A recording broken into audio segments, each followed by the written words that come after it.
Ok, galera, eu vou ter que fazer essa intro muito rápida, que eu vi que o vídeo tem 23 minutos e eu não quero vocês esperando. Boa tarde, o meu nome é Sofia, eu sou uma portuguesa que mora na Alemanha e hoje vamos reagir à guerra do Paraguai, do Planeta Novo. Um beijo para ele, que eu assisto quase todo o vídeo dele, entendeste? É assim que eu gosto de manter informado. Ele faz tipo vídeos em forma de comentário e me traz muita curiosidade. E let's bora, galera! A Guerra do Paraguai foi um conflito que aconteceu de 1864 a 1870 e que colocou Brasil, Uruguai e Argentina como aliados contra o Paraguai. A guerra foi causada pelos diferentes interesses que existiam entre as nações na segunda metade do século XIX. Guerra sempre é baseada em batalhas e vítimas, além de deixar marcas permanentes nos 4 países envolvidos. No vídeo de hoje, falaremos sobre a Guerra do Paraguai, a maior guerra da América do Sul. Bring it on! A maior guerra? Mentira que é a maior guerra da América do Sul. Eu não sabia. Sabe que a América do Sul sempre foi um coisa good vibes. Esse confronto que provavelmente você já viu aí na sua escola e deve conhecer minimamente um pouquinho, ou então vai conhecer a história por completo. Não agora. conheço. E a meta de likes vai ser 30 mil likes. Então deixa bastante like, comenta qual o próximo vídeo você quer ver aqui, beleza? Então, para contar essa história, a gente tem que contar várias brigas que estavam acontecendo naquela época, aqui na região, e algumas delas até vêm de antes, bem antes da Guerra do Paraguai, principalmente por conta da colonização espanhola que rolou naquele local. Ali ficou muito difícil se identificar onde terminaria um país, onde se começaria outro, e obviamente isso causou várias brigas, e os países lutavam por mais territórios e até não consideravam outros países. Né? Por exemplo, o Uruguai já foi um desejo do Brasil e da Argentina.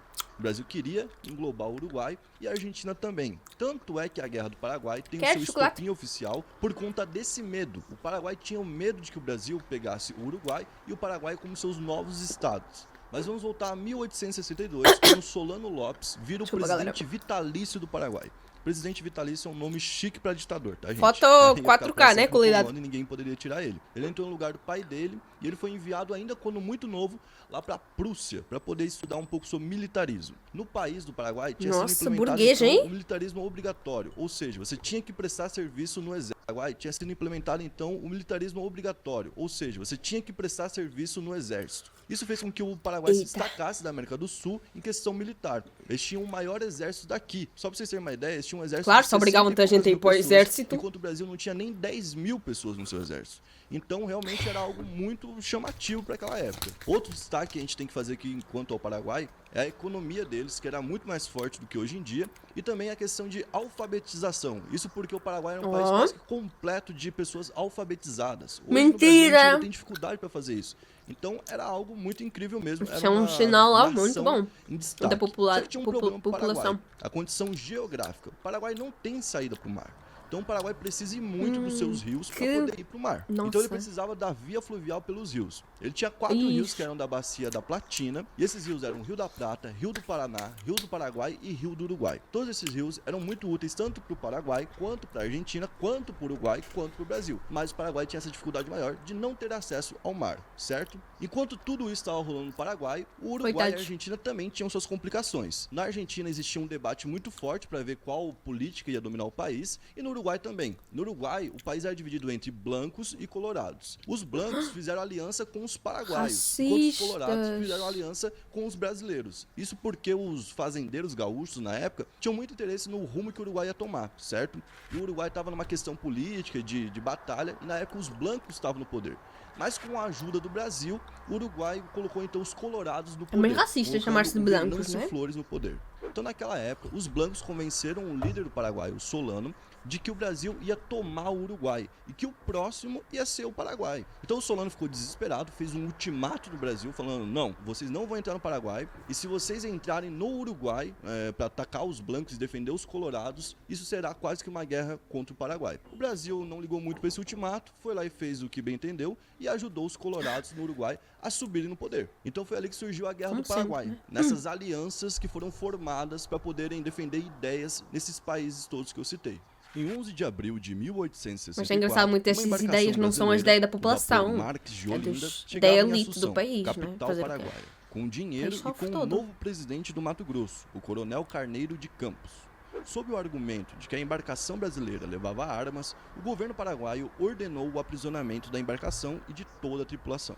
Então, gente, o que aconteceu aqui? O Paraguai, pela primeira vez, estava tomando atitude, não estava só falando, né? Não foi só na palavra ali. Eles pegaram mesmo o barco e falaram, ó, opa, deram um motivo qualquer, opa, ó, a gente tá mostrando que a gente não tá satisfeito com a situação de agora, né? E eles proibiram navios brasileiros de passarem pelo Paraguai e de passarem pelos rios que estavam dentro do país.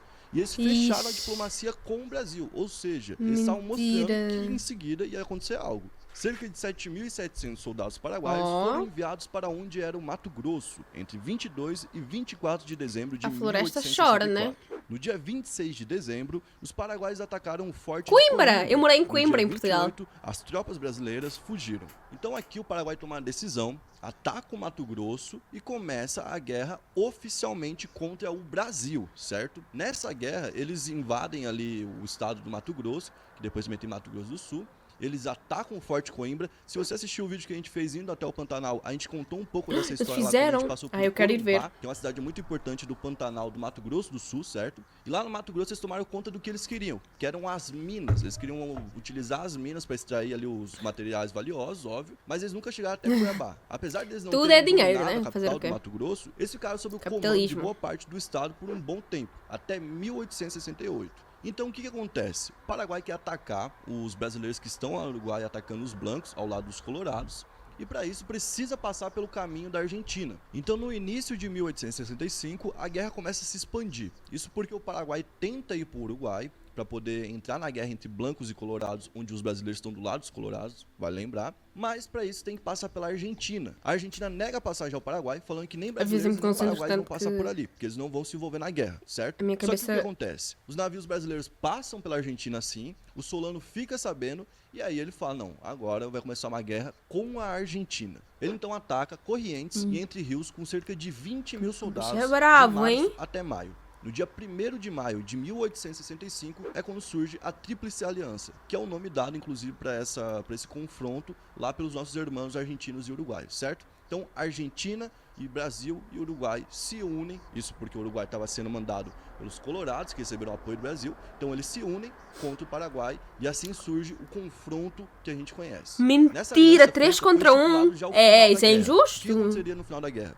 A guerra só acabaria quando Solano não fosse mais o comandante do Paraguai, isso é um detalhe bem importante, tá? A gente já vai falar por que é importante. E o Paraguai pagaria em terras e dinheiro todo o custo da guerra ali. Então o custo da guerra ficaria para o Paraguai quando a guerra acabasse e o Paraguai perdesse. Esse era o combinado entre os 3 países aliados. Com medo, então, de perder as terras... Já não podem falar, é preciso guerra. Da guerra do Paraguai. Já não era mais invadir o Brasil, não era mais ir até o Uruguai, era quase que 100% defender as suas terras e proteger elas. Em agosto de 65, o Paraguai toma uma atitude e vai até o sul ali do Brasil, o extremo sul do Brasil, o sul até do Rio Grande do Sul, vai até o Uruguaiana e toma algumas cidades do Rio Grande do Sul. Eles conseguem tomar em agosto, mas em setembro eles já desistem e voltam para proteger as suas fronteiras. Como eu disse, o foco mudou. Bom, então aqui acontece uma das batalhas mais importantes de todo o confronto, certo? A Batalha do Riachuelo, que ajudou a acabar com a Marinha do Paraguai, a controlar a Bacia Platina e isolar o país, que era o que o Paraguai mais temia, certo? E quem vai explicar isso para vocês é o Peninha, do nosso canal vizinho aqui, o Buenas Ideias. Então,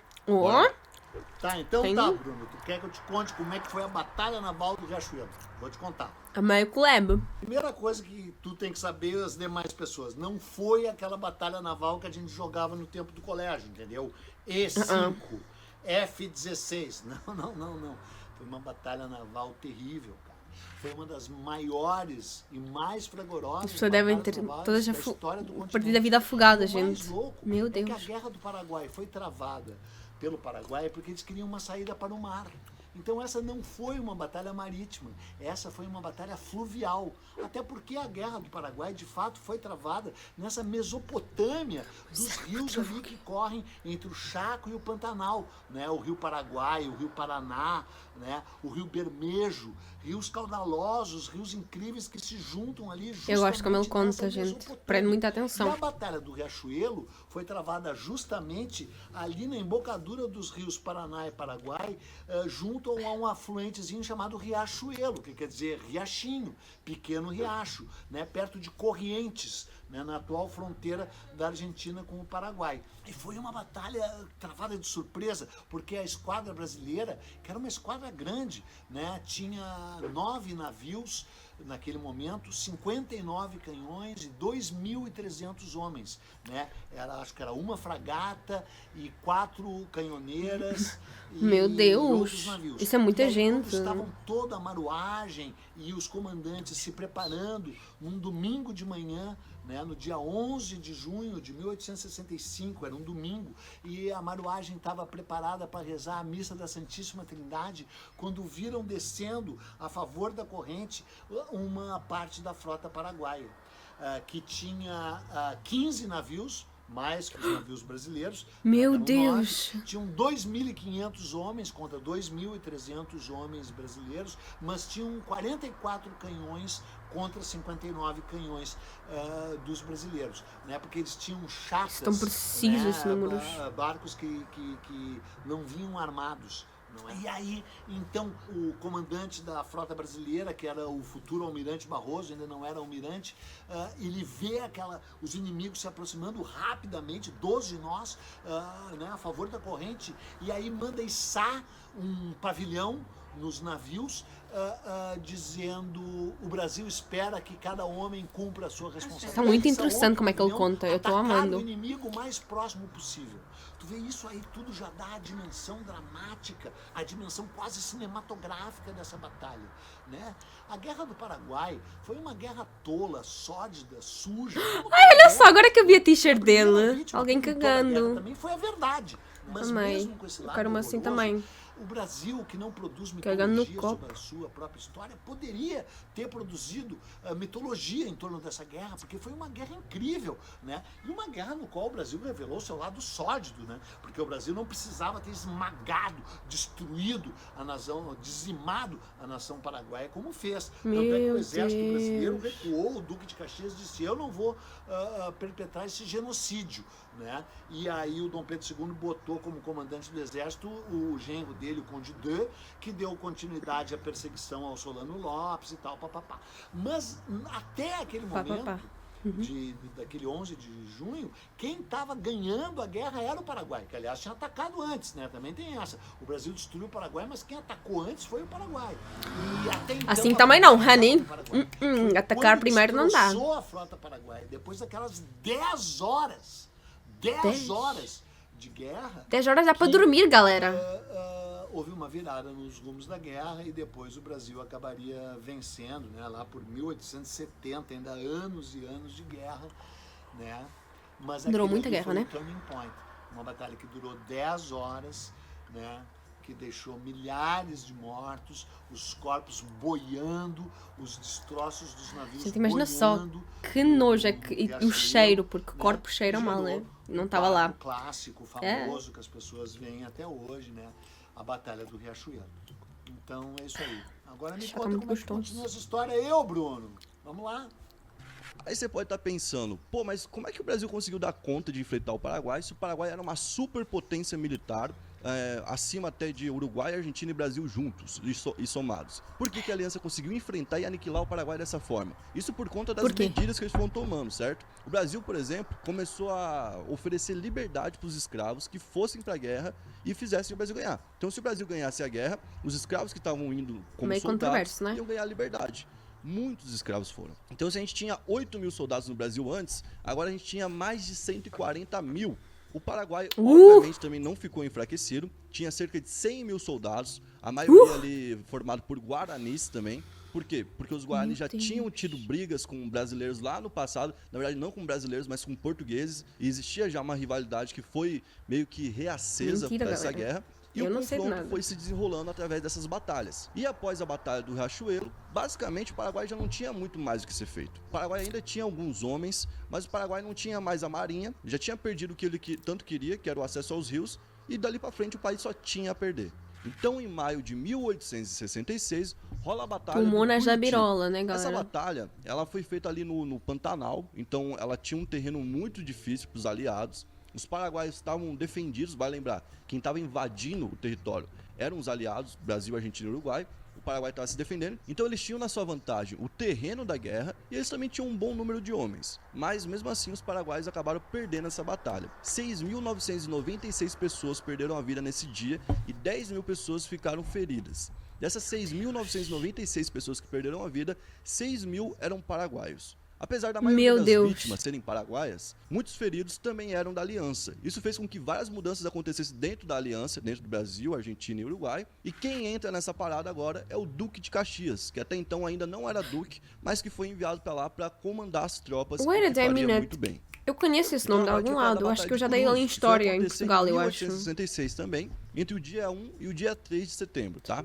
No primeiro dia, o Brasil chegou no local com 5 encouraçados, que eram uma espécie de embarcação. Isso é a imagem, gente. Imagina quem tava lá presenciando tudo, deve ter trauma. O que não era muito normal pra guerra ali, eles não tinham tantos recursos, pra falar a verdade. verdade. É uma merda, e tinha também uma frota de 800 homens brasileiros pra invadir alguns fortes que eles queriam invadir no local. Esses fortes eram muito bem preparados, tá? Eles tinham ali uma trincheira gigantesca de 900 metros para você passar. Essa trincheira tinha todo tipo de coisa para prejudicar a passagem por ali. Depois você tinha ainda uma queda de 2 metros de altura e uma parede para ser subida de 4 metros, mais ou menos. Então, se você conseguisse passar por tudo isso, você ainda tinha 2.500 soldados paraguaios. É tipo parkour, galera! Do forte. Então, era muito, muito complicado passar por esse ponto. Tanto é que no dia 1, durou 4 horas ali a troca de tiros, né? A guerra aconteceu durante 4 horas e depois ela foi parada por um tempo. Já no dia 2, acompanhados do Visconde Manuel Marques do Rio Grande do Sul, mais de 8.300 homens chegam para a batalha e fazem totalmente a diferença, né? Esses homens atacam, o Paraguai consegue ainda derrubar uma dessas embarcações blindadas, tá? Que era a embarcação Rio de Janeiro, mas eles não conseguem evitar a chegada dos brasileiros. Então os paraguaios fugiram lá do forte, foram até a capital e chegando lá, o Solano puniu a boa parte deles. Ele enfileirou as pessoas em várias filas, né? E o 10º homem dessas filas era executado, assim, na pura sorte. Além desse pânico que ele criou entre os soldados, ele também foi para cima dos oficiais, que tinham alta patente. Ele teria decidido a vida desses oficiais no jogo do palitinho, onde o menor palito era o de quem seria executado. Os outros que tinham os palitos maiores e que não seriam executados, perderiam a patente e voltariam a ser soldados. Então ali ele deixava um recado de que ele não gostaria que seus soldados recuassem, certo? Naquele momento, o Brasil poderia ter aproveitado e entrado com os aliados para dentro do Paraguai, com a vida das pessoas. Ter um contingente maior, ter mais soldados para poder fazer isso. Nisso, o Paraguai aproveitou para se esconder no meio da mata e se proteger, o que garantiu mais um tempo de guerra ainda, certo? No dia 12 de setembro, 9 meses depois que eles tinham perdido o controle dos fortes, o Solano chegou a marcar uma reunião com os aliados para planejar um tratado de paz. Aqui a gente não sabe se a intenção dele era realmente a paz ou se ele só queria ganhar um tempo ali, né, e poder replanejar suas estratégias. E foi o que aconteceu, né? O Paraguai, durante esse tempo aí que teve aí de espera, conseguiu se replanejar e se manter na guerra por um tempo ainda. Então o que acontece? O Brasil queria continuar indo para frente contra o Paraguai, invadindo o país, certo? Só que existia um forte, o Forte de Humaitá, que os aliados não conseguiam passar por lá. E por incrível que pareça, ele era um presente brasileiro para os paraguaios. Então, doideira, né? A ironia do destino. Mas enfim, o Brasil não conseguia passar ali, ficou de agosto até novembro de 97 para conseguir entrar no local. Então, depois de muitos confrontos, muitas batalhas, muitas vidas perdidas, o Duque de Caxias conseguiu entrar em Humaitá e conseguiu, em 25 de julho de 1868, tomar conta do forte para o Brasil. E aqui é onde o Paraguai entra em colapso total, tá? No dia 1 de janeiro de 1869, o Brasil toma conta de Assunção, que é a capital do Paraguai, certo? Nessa época, os uruguaios e argentinos já recuaram e falaram, não, a guerra tá vencida, daqui para frente é só genocídio, né? É só matança por matança. Tanto que o próprio Duque de Caxias, ele age dessa forma, ele pensa dessa forma, ele fala, não, eu não quero continuar nessa guerra, eu prefiro voltar ao Brasil. E é o que ele faz. Enquanto isso, Dom Pedro II, que estava no Brasil e estava gerenciando toda a campanha de guerra, ele não queria isso. Ele queria desde o início, lembra que eu falei lá quando eles assinaram a Tríplice Aliança? Vai pra guerra desde o início que o Solano caísse, pra guerra acabar de vez. Então ele mandou seu genro, que era marido da princesa Isabel, pro lugar do Duque de Caxias para continuar indo em frente e continuar derrotando os paraguaios, continuar matando os paraguaios. E, gente, é aqui que a guerra fica muito polêmica, porque daqui pra frente não existia uma necessidade real de guerra. Aliás, nunca existe uma necessidade real de guerra, né? Mas a gente entende que, por exemplo, quando o Paraguai confrontou o Brasil, que o Brasil revidasse, que o Brasil se aliasse, que o Brasil fosse para cima do Paraguai. Mas a partir daqui existiram algumas covardias, tanto do lado brasileiro quanto do lado paraguaio. Por quê? Porque o Solano em nenhum momento também pensou em se entregar e foi colocando a sua população de escudo humano ali para poder adiar a morte dele, a própria morte, né? O Brasil também não pensou em recuar, continuou atacando, e para mim esses são os dois erros, o erro paraguaio e o erro brasileiro dessa guerra em continuar ela. Não podiam sentar assim na mesa e discutir 60% foi executada, gente. 60% de um país. A gente tá falando de a cada 10 pessoas, 6 terem morrido nessa guerra. 75% dos homens também perderam a vida. 75% dos homens. A cada 4 homens, só um sobreviveu à Guerra do Paraguai. Foi uma matança gigantesca. De 1815 a 1914, foi a segunda maior matança em guerra. É uma merda, somente até da Guerra Civil Americana, que foi também muito sangrenta. Até 450 mil pessoas podem ter perdido a vida durante a Guerra do Paraguai. E aqui os motivos são vários, tá? A gente pode ter tido gente executada, como é de se imaginar, mas também teve gente que perdeu a vida por doenças. Vale lembrar, boa parte da guerra foi travada dentro do Pantanal. E lá a gente tem vários tipos de doença, tanto de mosquitos quanto de febres e coisas do tipo. Então muita gente perdeu a vida nem com a guerra, mas com doenças. Então no dia 1º de março de 1870, o Solano é executado. Uma lança do José Francisco, conhecido como Chico Diabo, atravessa a cabeça do Solano e ali a guerra acaba. Gente, quando a guerra acaba, a gente fala que a guerra acabou, ela já poderia ter acabado bem antes, ela já estava muito mais enfraquecida do que antes, mas quando a gente viu que tinha um ponto final, muita gente comemorou no Brasil. Até porque a guerra nunca foi popular no Brasil. O povo brasileiro não gostava da guerra. O povo brasileiro achava que era um desperdício até de verba. O Brasil teve que fazer empréstimos loucos na época para poder sustentar essa guerra. Só em 64, por exemplo, o Brasil gastou 11 vezes o esperado para poder se bancar ali nos confrontos, que eram ainda lá dentro do Uruguai. Então você imagina o tamanho do desperdício financeiro que foi essa guerra. Porque não trouxe coisas boas para o Brasil. Quem que se deu bem? Quem se deram bem naquela época foram as pessoas que emprestaram dinheiro pro Brasil para poder acontecer essa guerra, né? Os Rothschilds estavam emprestando grana pro Brasil nessa época. Eles emprestaram cerca de 10 milhões de libras. E a gente sabe que era uma grana do caramba para 1800 e pouco, né? Já é uma grana muito alta hoje. Imagina em 1860 e pouco. Até o Barão de Mauá falava o seguinte: a guerra é maldita. Quem ganhar ficará em ruínas, quem perder ficará totalmente destruído. E ele meio que previu o futuro. Porque o Paraguai se enfiou numa dívida que foi estipulada lá no início, muito grande, que teve que ser perdoada em 1943 pelo Brasil, porque senão o Paraguai nunca conseguiria pagar, e ainda perdeu partes de território. Então o país se ferrou completamente e Brasil, Uruguai e Argentina também se complicaram economicamente, certo? Eles melhoraram em questão militar. Só para vocês terem uma ideia, tanto o Brasil quanto Argentina e Uruguai tiveram depois presidentes que passaram por essa guerra, que foram militar dentro dessa guerra. Então, obviamente, a guerra teve influência em todos os países. E no Brasil a gente teve até mais influência, porque em 88 a gente teve o fim da escravidão, muito por conta da guerra também. Isso porque os caras que tinham ido para a guerra, a maioria eram negros, eram escravos, e quando eles voltavam sendo reconhecidos, sendo respeitados por outras pessoas, e as pessoas falavam: isso é um absurdo, esse cara voltar e ver a mãe e ver o irmão sendo chicoteado, ele não pode passar por isso. Então começou a ter uma onda de pessoas apoiando o fim da escravidão, a abolição da escravidão, e no ano seguinte tem a proclamação da República, ou seja, o fim do Império Brasileiro, também muito por conta da Guerra do Paraguai, certo? Bom, olha, coisas históricas, né? Espero... Pronto, vocês viram, meio pesado, mas muita coisa que aconteceu na história influenciou o futuro e a evolução do país, né? E tem muita influência, mas enfim, galera, guerra, it's not funny, honey. Guerra é muito ruim. Então, achei muito interessante, informativo, porque eu tinha ouvido uma tal Guerra do Paraguai, só que eu nunca soube o que era, como é que foi. Achei muito, muito bom o vídeo, de fato. Quem quiser, o link tá na descrição, pode ver de novo, tranquilo, estás a ver? Enfim, sabias que eu tenho um canal de cortes de live no meu podcast, um canal onde eu faço vídeos sobre a Europa e sobre a minha personalidade? Dá uma olhada, é aqui um vídeo que eu vou-te recomendar. Juro-te, vais dar altas risadas, cara. Tchau, muito obrigada pela tua presença, pela visualização enorme neste vídeo. Bye, see you later, alligator.